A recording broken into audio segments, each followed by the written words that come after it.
Bonjour, bienvenue pour une nouvelle vidéo, cette fois-ci pour vous présenter la figurine numéro 4 de la collection Street Fighter de chez Altaïa, avec le personnage de Sagat. Personnage que j'attendais, parce que j'avais vu qu'il avait l'air très bien modélisé, il avait du style, et voilà, personnage que j'apprécie aussi dans le jeu vidéo en général. Voilà, un très bon perso. Figurine que vous pouvez trouver à 12 €, 11,99 chez votre marchand de journaux qui sort toutes les 2 semaines. Voilà, donc là les prix ont augmenté depuis le dernier qui était Ken, qui était à 11,99, tout en sachant que les deux premières, la première figurine était à 1,99 avec Ryu et la deuxième à 5,99 avec Chun-Li. Et après, je pense que toutes les figurines prochaines qui vont sortir seront à 11,99. Voilà, donc nous allons l'ouvrir pour voir ce que ça donne. Donc c'est un personnage que j'appréciais beaucoup parce que c'était l'un des boss des premiers Street Fighter sortis. Pour rappeler, en fin de compte, dans le tout premier Street Fighter 2, vous pouviez jouer avec 8 personnages qui étaient Ryu, Honda, Blanka, Guide, Ken, Balrog, non pas Balrog, Zangief. Il y avait qui encore? Il y avait Dalsim. Et il y en avait encore un autre que je me rappelle plus, je sais plus qui c'était. Voilà, bref. Et après, vous aviez 4 boss. Les 4 boss étaient effectivement Sagat. Vous aviez Balrog, qui était une copie de Mike Tyson, un boxeur.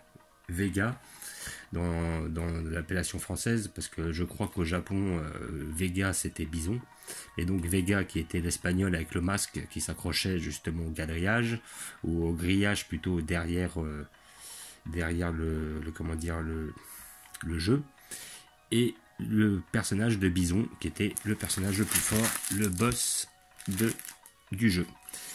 Voilà, donc comme d'habitude vous avez avec cette figurine un fascicule, voilà, et vous expliquer qui est le personnage, voilà. Donc il dit dans ses dires: tu n'es même pas un guerrier, tu n'es qu'un apprenti, tu as la folie des grandeurs. Voilà. Après là on a sa taille, on a son poids, la première fois qu'il a été mis, alors si je me rappelle bien, si je dis pas de bêtises, il était effectivement le boss de Street Fighter, le tout premier, sorti en 87, voilà. Et après par la suite, c'est là où ils ont fait un jeu où on pouvait jouer avec 8 personnages différents. Voilà, donc comme d'habitude dans ces petits fascicules, un très beau poster, comme vous pouvez voir, et ils font des très beaux posters, sérieux, elles sont belles. Je les laisse dedans, je les décroche pas, mais franchement, ce sont des belles pièces. Plus après, ses principales techniques, qui sont le Tiger Uppercut, qui ressemble beaucoup à la technique que font Ryu et Ken, qui est le Shoryuken. Après le Tiger Knee, c'est-à-dire les genoux qui montent. Et le Tiger Destruction et le Tiger Shot surtout, qui a une boule de feu qui est envoyée, qui ressemble beaucoup au Hadoken de Ryu et Ken. Voilà. Donc là, il nous montre un petit peu l'anthologie, c'est-à-dire le Street Fighter 2 Prime. Oui, c'est vrai que c'était Street Fighter 2 Prime qu'ils avaient appelé ça sur la Mega Drive, si je me rappelle bien.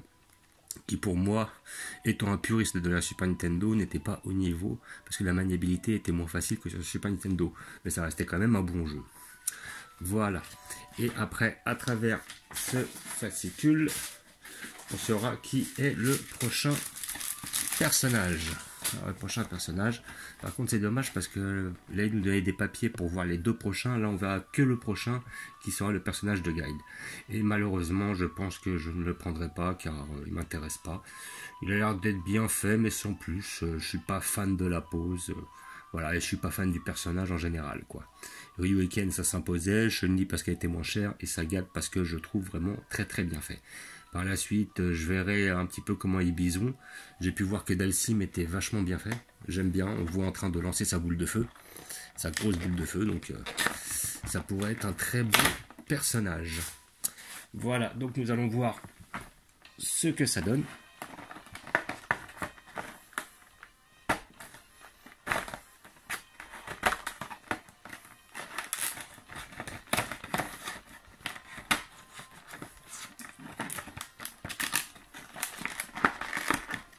Alors le problème, c'est qu'on ne peut pas garder les boîtes de ces figurines, c'est dommage. Une fois qu'on a ouvert le blister, ça sert à rien de le garder, il est détruit. Là c'est dommage parce que pour la revente, dans l'hypothèse où on souhaite les revendre, ça perd obligatoirement du prix. Alors, verdict. là, on a le petit plastique qui s'en va sous les pieds. Donc comme d'habitude, comme toutes les figurines Street Fighter, on a un individu avec des grands pieds, comme d'habitude. Donc nous allons voir ça de plus près. En tout cas, elle a l'air d'être vraiment belle. Franchement, elle est belle. Les muscles sont bien faits. Donc après, nous n'oublions pas que nous avons une figurine à 11,99. Hein, on n'a pas une figurine à 200 balles. Donc, mais par contre, au niveau des points, là, comment dire, les trucs de box style, là, je sais pas comment ça s'appelle d'ailleurs, les sortes de protège mains, protège bras, plus des protèges tibia là, fait avec des sortes de tissus, sont très bien réalisés. C'est bien fait, ça donne. Voilà, on a un dos qui est bien musclé. Le visage est bien fait. On a un œil blanc d'un côté, ils n'ont pas fait de pupille. Voilà. Après, à côté de ça, on a le petit bandana noir. On a le petit tiger qui est marqué sur le short, ainsi que la cicatrice qui lui a été faite lors de son combat face à Ryu, son premier combat en principe. Voilà, le short est bien réalisé aussi. Il est beau, il est propre, il est fidèle au dessin animé ainsi qu'aux jeux vidéo. Franchement, c'est une belle pièce. Après, si je dois trouver une critique, là, on voit quand même une ligne là, juste là derrière la nuque, qui descend le long du cou, mais c'est assez commun à la plupart des figurines d'avoir cette ligne là. Voilà. Donc effectivement, elle n'est pas très belle, mais bon, quand on regarde la figurine de près, voilà, c'est un détail, quoi, on va dire. Vraiment, c'est une belle pièce. Alors, franchement, que je conseille pour tous les passionnés.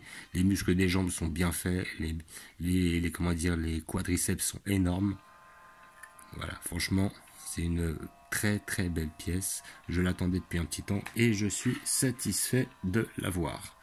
Comme ça, je vais pouvoir la mettre avec mes autres pièces. Voilà, pour faire un petit diorama. Voilà.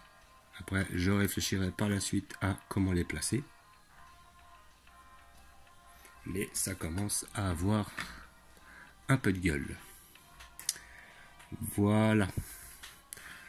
Donc, comme d'habitude, je vous remercie d'avoir regardé. Je vous dis à bientôt. N'hésitez pas à vous abonner ou à mettre des pouces. Et je sais que très prochainement, je pense dans la semaine, il y aura la vidéo sur la figurine d'Ebonimo de la collection Marvel. Voilà, figurine que j'attends beaucoup. Et je vous expliquerai par la suite pourquoi. Voilà. Passez une bonne journée et au revoir.